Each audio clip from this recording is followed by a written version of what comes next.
NFL win totals were released and have hit the board in a lot of different spots, with the draft now just about 3 weeks away. Free agency sort of wrapping up. It feels like all of the big moves, for the most part, have been made. There's still one or two. We had the Hassan Reddick deal the other day, getting traded to the Jets. A couple other moves out there that may still send some ripples throughout the league, but win totals are on the board, and you can start to take a look at these.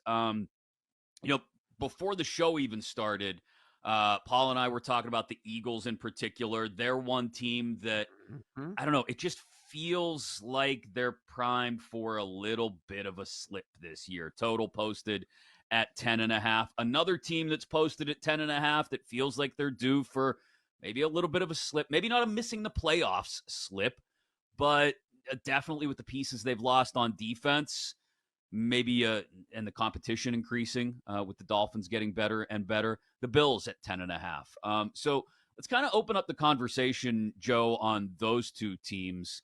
I would lean under, I think, on both of those teams right now, just because, like I said, it feels like Philly, in the midst of maybe trying to rebuild an offensive line on the fly that's aging out, the retirement of Kelsey, the front seven definitely needs help. We mentioned Reddick. And Buffalo for much the same reason, because there are some departures on defense that I don't think will necessarily be easy to make up for. Yeah, it's funny that you bring up the Eagles, because that's exactly where I wanted to start. And I don't lean under. I love the under on that. 10.5, that number is way too high. I was thinking that, okay, where are the Eagles going to be? That's got to be a number that's going to be shorter. And technically it is. They had 11 wins last year. It's 10.5, but I think it should be 9.5 based on all the players that they've lost. And if you talk about luck factor a year ago, I mean, look at them. Their point differential was +5. And what they did in the second half of that season, when they had that hot start, it was like, okay, I see what's happening here. They're not that good. And that was proven to be correct over the course of the season. Could not stop anybody defensively. And they still end up with 11 wins. So they're 11-6 with a +5 point differential. They should have been around 500. That's what that number tells you. And they got worse. And the defense was never trending positive. And now there are questions about Jalen Hurts, guys. I would go hard under. Like, maybe an alt under on that. The Eagles could straight up be bad. Wow. They could be bad this coming season. It wouldn't schedule surprise doesn't me. That Kelsey stack thing, up well either. I mean, they've got the AFC North, the NFC East does this year, which, say what you will about some of the quarterbacks in the AFC North.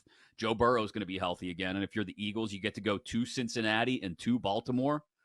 The number of teams where I'm looking at under, the Chargers, everything looks like complete reset. And we know you're going to have Herbert, but they got rid of everybody else because the cap is a disaster right now.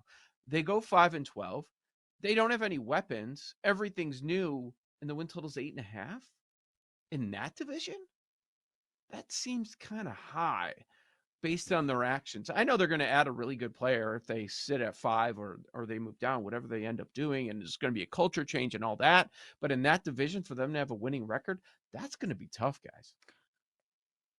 I got a couple that I thought were, I'm not sure I agree with. So Falcons over 9.5 is -134. Are we sure? Yeah, that was weird. And this one, Cardinals over 6.5 is -142. Now what? I get it. I know, like, I could see why people might bet over. They only had 4 wins, but like asking them to get 3 more wins is a lot, I think. Whereas you look at a team like the Steelers, who had 10 wins last year, and their win total is 7.5. They got better. I don't understand. Like, I like the Steelers over 7.5 when they got 10 and nobody even knew who their quarterback was. Like, it was crazy last year. I'll agree that the 7.5 on the Steelers, even if it is at -165, is still. I mean, like Joe mentioned earlier, look for an alt line on that because Mm-hmm. 7.5 is just way too juiced. And I think, like to your point, Aaron, they won 10 games last year with Mitch Trubisky starting 3 times and Mason Rudolph quarterbacking them down the stretch. Now, is Russell Wilson necessarily better than that combo? We'll find out. The other one, also in the AFC North, not to make this an AFC North only conversation, but the Browns at 8.5, they won 11 last year without Nick Chubb for the bulk of the season.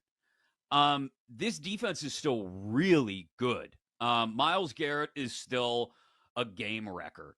And like I said, I could see the whole AFC North finishing at 500 or better, 9-8 Yes. or better. I'm all unders, guys. That's what the Jets number 9.5. Okay. Yeah, Aaron Rodgers Under. returning for how long? How long is he going to return for? You don't get healthier as you get older. And behind that offensive line, you really expect him to play? Well, they just brought in Morgan Moses because I was reading about Ravens offseason. I didn't realize he just went to the Jets. Not that he's like some star offensive lineman, but they're looking for help, obviously. They need for bodies. Rodgers. Morgan Moses is a swing tackle. If they go out and draft one, is that's good. Like that's a quality swing tackle to back up. They went out and got Tyron Smith.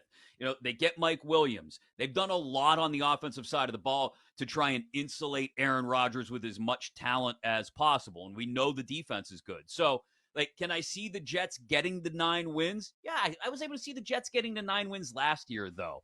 And now Aaron Rodgers is a year older and a year removed from his Achilles tendon rupturing. He hasn't played a meaningful down of football since January of 2023. So I'm not sure what kind of impact Rodgers can have if he's still trying to play like peak Aaron Rodgers of old. I don't know if that's in there anymore, even with all this talent around him. And what is Nate, not so great Nate Hackett, going to walk into the room and be like, "Hey, Aaron, we're thinking about going with a more balanced offense this year, and maybe we'll sort of manage." As soon as the word manage comes out of Nate's mouth, Aaron Rodgers smacks him across the face, says, "Why do you think you have a job? You're my clipboard holder. Shut up and go let me call plays." And we get right back to where we were, which is old gambler Aaron Rodgers throwing 2 or 3 games away. That's what's going to happen. They're going to finish 9-8. They'll be in the wild card discussion, but no better. There's an over I do like. And you're going to laugh, but it's the Bears. 8.5. I wrote it down. I love it, too. Not crazy. Yeah. And I'm looking at their schedule. Away games, like what should be wins. Cardinals, Commanders, home games, Panthers, Patriots, Titans. What are the Jaguars going to be? They're the third favorite in that division. It wouldn't shock me if they were to win that division. But a lot of that's going to be on Caleb. I don't see the defense that was a top 5 defense for much of last year getting worse. And that's what's going to be probably the consistent thing there. And then you add Keenan Allen, you add a heck of a running back. Man, we'll see what they do at 9. But 8.5, that's 2 more wins. And they were awful in the first half last year, and they had 7 last year. So I could see them going over. I gave out Alabama first half team total under 35.5.